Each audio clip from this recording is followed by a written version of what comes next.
सो हमारे खुदा यीशु मसीह का फजल हमेशा हम सबों के साथ होता रहे। यीशु हम खुदा उनका शुक्र करते हैं कि हमारे खुदा यीशु मसीह ने कहा कि मेरा फजल तुम्हारे लिए काफ़ी है। और मुकद्दस पौलुस रसूल हमारे ईमान को बढ़ाते हुए कहते हैं कि उसी का फजल है जो हमारी कमजोरियों में हमें जोरावर बना देता है।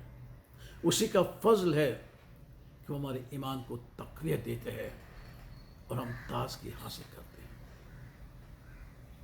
यीशु हमारे खुदा ने हमसे वादा किया है कि किसी बात की फिक्र ना करो कि हम क्या खाएंगे, क्या पिएंगे, कैसे रहेंगे, क्योंकि खुदा उनको हमारी फिक्र है। ज़बूर 20 में कहता है कि वो तो अपने महबूब को उसकी नींद में दे देता है क्योंकि उसको हमारी फिक्र है। मुकद्दस पत्र रसूल भी ईमानदारों को सिखाता है कि अपनी सारी फिक्रें, अपनी सारी सोचें उसी पर डाल दो क्योंकि उसको तुम्हारी फिक्र है। यही उसका फजल है जो मेरे लिए और आपके लिए है। न सिर्फ हमारे खुदा को, हमारे आसमानी बाप को, हमारे मुनज्जी खुदा यीशु मसीह को भी हमारी फिक्र है। उसने कहा कि ऐ यरूशलेम तू जो नबियों को, मुकद्दसों को सताती आई है, कत्ल करती आई है, मैंने कितनी बार चाहा कि तेरे बच्चों को आने वाले गज़ब से बचा रखूं। और जिस तरह मुर्गी अपने बच्चों को परों तले छुपा के रखती है, मैं भी तेरे बच्चों को अपने परों के साए तले छुपाए रखूं क्योंकि मुझे तुम्हारी फिक्र है। यीशु खुदा बाप को हमारी फिक्र है, खुदा बेटे को हमारी फिक्र है। यीशु मसीह ने कहा कि मेरी भेड़ें मेरी आवाज़ सुनती है और मेरे पीछे पीछे चलती है। इसका मतलब है कि हम उसको फॉलो करते हैं, उसको फॉलो कर उसकी पैरवी करते हैं। और खुदावंद यीशु मसीह ने कहा है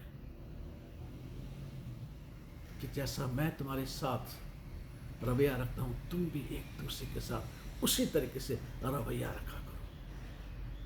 मुराद यही है कि हमें एक दूसरे को फॉलो करना है। यीशु मसीह कहा कि मैं बाप के हुक्मों को अमल करता हूँ, उसकी मोहब्बत में कायम हूँ। अगर तुम भी मेरे हुक्मों पर अमल करोगे तो मेरी मोहब्बत में कायम रहोगे। अगर खुदा बेटा हमारी फिक्र करता है, खुदा बाप हमारी फिक्र करता है, तो खुदा का पाक हमें सिखाता है कि हमें भी एक दूसरे की फिक्र करनी चाहिए। मुकद्दस पौलुस कहता है कि मेरा दिल तो चाहता है कि मैं कूच करके अपने यीशु मसीह के पास चला जाऊं, लेकिन तुम्हारी खातिर, क्योंकि मुझे तुम्हारी फिक्र है, मैं जिंदा रहना चाहता हूं। और फिर कहता है कि मुझे कलीसियाओं की फिक्र हर रोज आग दबा लेती है। हमें मसीह के नक्शे कदम पर चलना है।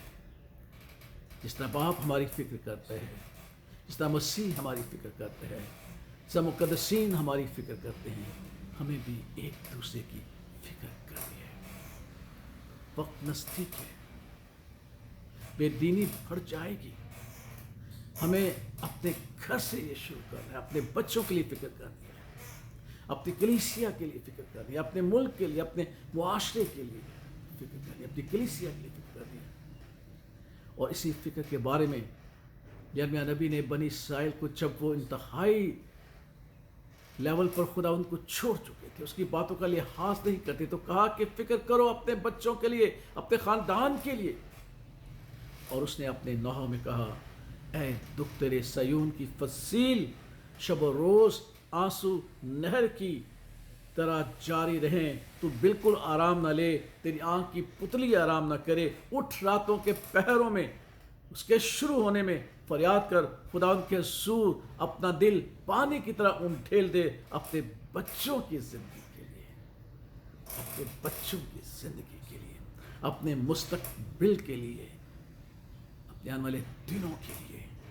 खुदा उनके हुजूर दस्ते दुआ बुलंद कर, उठ रात के पैरों में, तेरी आंख आराम ना करे, तेरी पुतली आराम ना करे, तेरा दिल आराम ना करे। इससे मुराद ये थी कि हमें एक दूसरे की फिक्र करनी है, क्योंकि यीशु मसीह जल्द आने वाला है। ऐसा ना हो कि हम उसके हुजूर खड़े होने का मकदूर ना रखें और उसकी आमद की तजल्ली से हम दूर हो जाएं। से जो मुस्बत फिक्र ہمارے لیے ضروری ہے، کیونکہ ہم ایک دوسرے کے لیے فکر مند ہیں، جس طرح ہمارا باپ، ہمارا منجی اور ہمارے مقدسین، ہمارے رسول ہمارے لیے فکر مند ہیں۔ آئیے ہم ایک دوسرے کی فکر کریں اور ایک دوسرے کے لیے دست دعا بلند کریں۔